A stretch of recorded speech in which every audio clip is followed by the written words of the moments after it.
పొరపాటున ఈ 10 ఏళ్ల తర్వాత పొరపాటున కాంగ్రెస్ గవర్నమెంట్ వచ్చింది. వస్తే ఏమైంది? మన ప్రభుత్వం ఉన్నప్పుడు ఇటు రైతులను ఆదుకున్నాం, అటు నేతన్నలను ఆదుకున్నాం.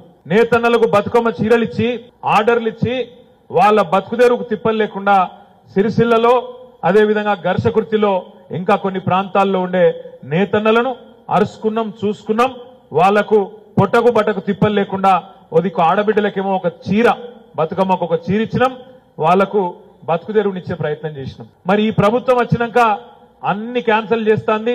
ఇప్పుడు మన దుబ్బాక ముస్తాబాద్ రోడ్డును క్యాన్సిల్ చేసినట్టే ఇది కూడా చేస్తారేమో ఈ దౌర్భాగ్యులు అని చెప్పి నేను అడిగిన మంత్రిని పోయి. తుమ్మల నాగేశ్వరరావు అని మంత్రి ఉంటాడు, ఆయనను అడిగిన, ఏం సార్ మరి మా సిరిసిల్లలో పొట్ట కొడతావా, ఏం సంగతి బతుకమ్మ చీరలది అంటే మేము ఇయ్యము అన్నాడు. ఎందుకు ఇయ్యవు అని నేను అడిగిన. నీకేమొచ్చింది, నొప్పేమొచ్చింది, ఎందుకు ఇయ్యవు?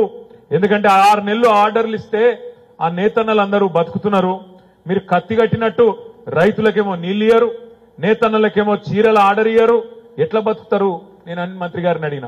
అడిగితే ఏమో ఇక పైనోళ్ళు నిర్ణయం తీసుకున్నారు, నేనేం చేయాలి అన్నాడు. ఆయననేమో అట్లా మాట్లాడతాడు. ఇక్కడున్నాడు ఒక ఆయన మహేందర్ రెడ్డి, ఎట్లా మాట్లాడిండండి నిన్నగాక మొన్న. ఏమన్నా నిజంగా సిగ్గుశరమున్న వాళ్ళు మాట్లాడతారా అట్లా మాటలు? ఎంత మాట అంటాడు? నేతన్నలను ఇన్ని రోజులు తిన్న జాలదా, దొబ్బి తిన్నది సాలలేదా, బతకని వాళ్ళు నిరోజు పొట్లాలు అమ్ముకొని బతకని, పాన్ పరాగులు అమ్ముకొని బతకని అని సిగ్గు లేకుండా మన తమ్ముడు ఒక రిపోర్టర్ తోని నోటికొచ్చిన మాటలు మాట్లాడిండు. ఏం తప్పు చేసిండు ఆ తమ్ముడు? ఆ రిపోర్టర్ ఏం తప్పు చేసిండు? ఆయన చేసిన తప్పల్లో ఒకటే, ఇక్కడ ఉన్న నేత కార్మికుల స్థితిగతులు కాంగ్రెస్ ప్రభుత్వం వచ్చినాక వాళ్ళు పాపడాలు అమ్ముకుంటున్నారు, రోడ్ల మీద ఇయ్యాల దివాలా తీసిపోయే పరిస్థితి వచ్చింది.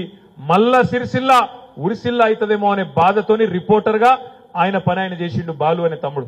ఆ తమ్ముడిని పట్టుకొని నువ్వు సన్నాసి అని మాట్లాడతాడు. ఇదేనా?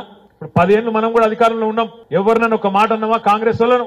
కానీ అలా బాధతో అంటున్నా, 100% చెప్తున్నా, రేవంత్ రెడ్డి నుంచి మొదలు పెడితే ఇక్కడ ఉన్న మహేందర్ రెడ్డి దాకా దగుల్బాజీలు, సన్నాసులు, చాతగాని వెధవలు అనే మాట నేను మాట్లాడుతా ఉన్నా.